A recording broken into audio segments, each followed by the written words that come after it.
in the heart of the lush Iroko forest, nestled a small village called Nchara. The village was known for its vast stretches of farmland, the hum of its markets, and the deep respect for its ancestors. Nchara was a peaceful place, where tradition reigned supreme, and everyone had their place, except for a young girl named Ada. Ada was unlike the other children of Nchara. She had the strange ability to see spirits and ghosts that roamed the land, an ability she inherited from her grandmother, a famous seer who had passed away before Ada was born. Though Ada's gift was rare and powerful, it was not seen as a blessing. In fact, the villagers feared it, for they believed that only those touched by evil could see the dead. As Ada grew older, her encounters with the supernatural became more frequent. She would often speak to spirits in the market, or tell the elders of ancestors watching over them. The people of Nchara, who were deeply superstitious, began to shun her. They called her Onye Iromuo, the spirit's enemy, and made her an outcast. Children would throw stones at her, taunting her with cruel words. Adults would cross the road when they saw her, whispering that she was cursed. Despite the mistreatment, Ada found solace in her connection with the spirits. She would often sneak into the forest to speak with the wandering souls, many of whom were harmless and simply searching for peace. The spirits became her companions, teaching her about the unseen world, warning her of things to come. But no matter how much she tried to help the villagers with her knowledge, they remained hostile, unwilling to accept what they could not understand. One evening, as the sun dipped behind the trees and cast long shadows over the village, Ada sat on the outskirts of Nchara, watching the spirits pass by. They moved silently, drifting through the trees like wisps of smoke. Suddenly, an unfamiliar spirit appeared before her. It was a tall, gaunt figure, with hollow eyes and a voice that echoed like the wind through the hills. "Ada," the spirit whispered, its voice barely a breath. "A great calamity is coming to Nchara. The skies will darken and the earth will tremble. The village will be consumed by chaos unless you act." Ada's heart pounded in her chest. She had never seen a spirit like this before. Its presence filled her with both fear and awe. "What calamity? What must I do?" she asked, her voice trembling. "The land beneath Nchara is restless," the spirit replied. "There is an ancient evil buried deep within the earth. It has slept for centuries, but now it stirs, hungry for vengeance. If it awakens, your village will be no more." Ada's mind raced. She had to warn the villagers, but would they believe her? Would they listen to the words of an outcast? She knew that if she failed to act, Nchara would be doomed. Summoning her courage, she thanked the spirit and hurried back to the village. The next morning, Ada stood before the gates of the king's palace. King Eze Arinze was a wise and just ruler, but he was also deeply traditional, relying on the counsel of his priests and elders. Ada had never dared to approach him before, but this time, the fate of Nchara was at stake. The palace guards sneered at her as she approached. "What do you want, spirit girl?" one of them jeered. "I need to speak to the king," Ada said firmly. "It is a matter of life and death." The guards laughed, but seeing the determination in her eyes, they reluctantly allowed her into the king's court. Inside, the air was thick with the scent of incense, and the elders sat in a circle, discussing matters of state. King Arinze sat on his throne, draped in the finest fabrics, his face stern yet kind. "Ada," the king said, recognizing her, "what brings you here?" With all eyes on her, Ada took a deep breath and began to speak. She told the king of the spirit's warning, of the ancient evil beneath the earth, and the disaster that would soon strike if nothing was done.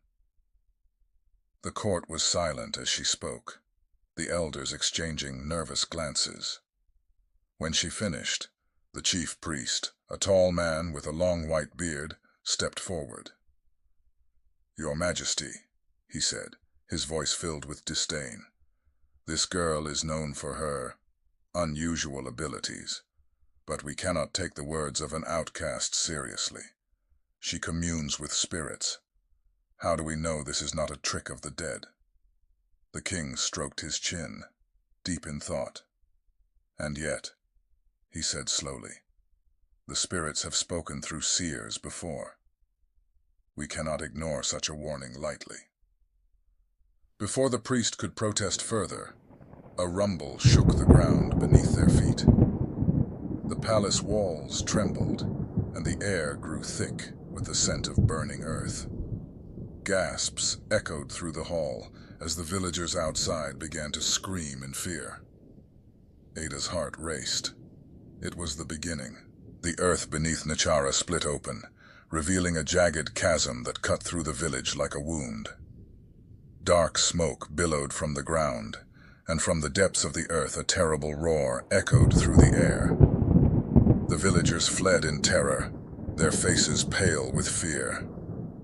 King Arinze stood at the palace gates, watching in horror as the chasm widened, swallowing huts and farmland. "What is happening?" he cried. Ada stepped forward, her voice calm despite the chaos. "It is an ancient evil," she said. "It is awakening." The king turned to her, desperation in his eyes. "What must we do?"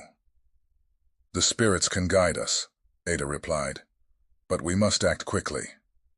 Without hesitation, Ada led the king and his guards to the sacred grove at the edge of the village. It was a place where the ancestors were believed to dwell, a place of great power. As they reached the grove, Ada knelt before the ancient baobab tree and closed her eyes, calling upon the spirits for guidance. The air grew still, and the leaves of the tree rustled as if whispering secrets.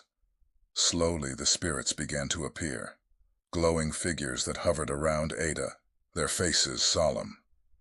"The evil must be sealed once more," one of the spirits said, "but it can only be done with a sacrifice." Ada's heart sank. "What kind of sacrifice?" "The blood of the seer," the spirit replied. "Only you can contain the evil, but it will cost you your life." Ada's mind raced.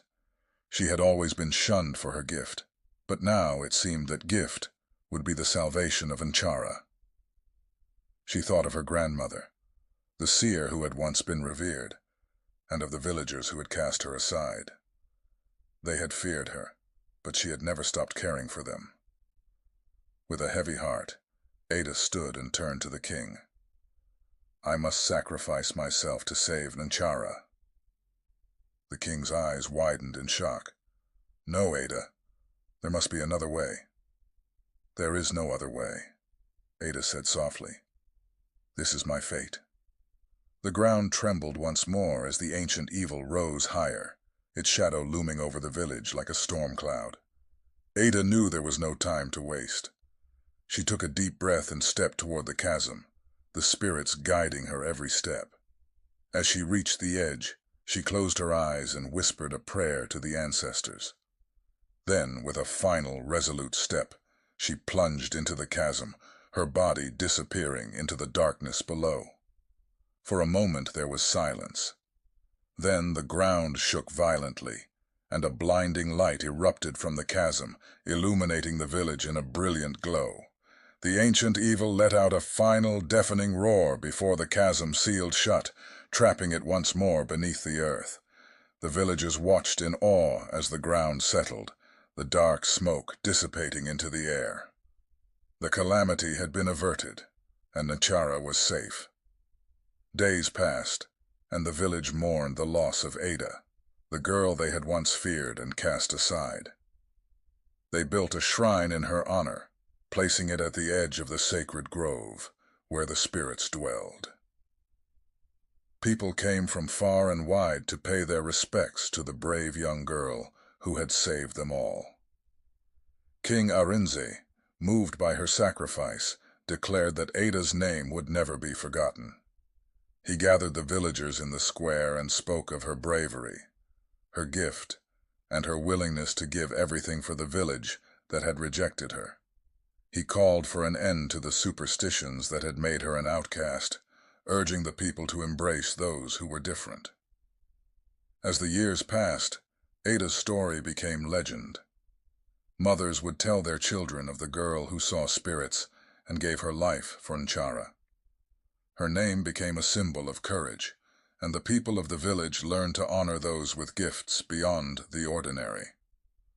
The spirits still wandered the village, but now, instead of fear, they were met with respect. And though Ada was gone, her presence lingered, watching over the village she had saved. For in the world of the living and the dead, some stories never truly end. If you enjoy this story, please don't forget to like, comment, share, and subscribe to this channel for more interesting